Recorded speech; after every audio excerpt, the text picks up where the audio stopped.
Bonjour et bienvenue sur la chaîne YouTube GeoWallet. On se retrouve aujourd'hui pour parler des indemnités kilométriques, qu'on appelle également les ICA en abréviation. Donc pour commencer, les indemnités kilométriques, c'est un système qui a été mis en place par l'administration fiscale pour compenser le coût lié à des déplacements professionnels que vous avez effectués avec votre véhicule personnel. Donc c'est le premier point important, le remboursement d'indemnités kilométriques concerne réellement les trajets professionnels effectués avec un véhicule personnel. Ce qui est intéressant avec les indemnités kilométriques, c'est que c'est un système de remboursement des frais qui n'est pas soumis à l'impôt sur les sociétés ou à des charges sociales, et c'est donc un système de remboursement qui est très juste. Que vous soyez dirigeant d'entreprise, indépendant ou encore commercial dans une entreprise, vous pouvez être amené à utiliser votre véhicule personnel dans de nombreuses situations.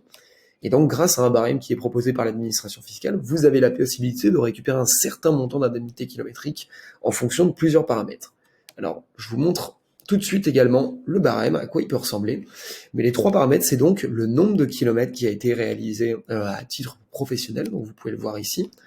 Le deuxième paramètre, c'est ce qui est ici la puissance fiscale du véhicule, donc c'est tout simplement une multiplication plus une addition dans certains cas qu'on va faire.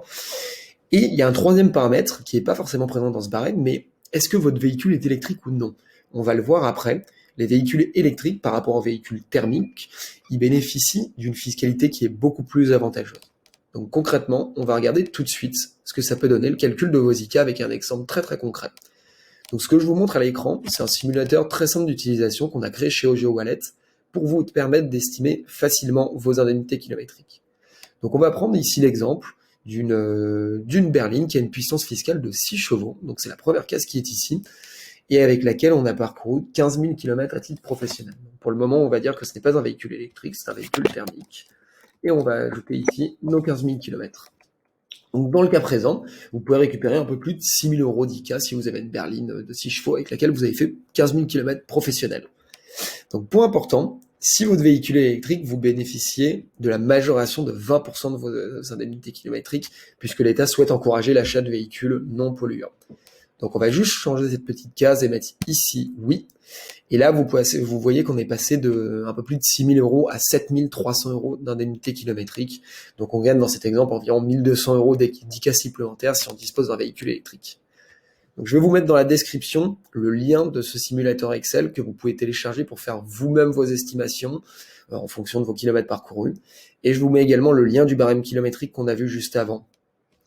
Donc vous l'avez vu, les indemnités kilométriques, c'est un système qui est très bien pensé pour pallier aux coûts liés à vos déplacements professionnels. Mais il faut faire très attention puisque la déclaration d'ICA, elle est scrupuleusement aujourd'hui scrutée par l'administration fiscale et les contrôles sont fréquents. Ça a longtemps été des déclarations qui n'ont pas forcément été toujours bien scrutées, pas forcément du coup sérieuses.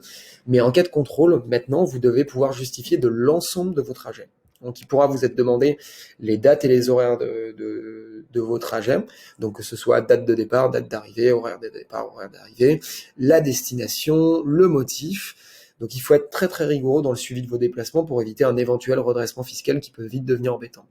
Vous pouvez par exemple, une technique assez classique est de se servir de son agenda, si vous avez les dates qui ont été renseignées de vos différents rendez-vous, ou bien vous pouvez utiliser une application spécialisée, comme ce qu'on fait chez GeoWallet, qui vous permet de suivre automatiquement vos trajets et vos indemnités kilométriques grâce à des synthèses et un historique des trajets qui sont conformes aux exigences fiscales.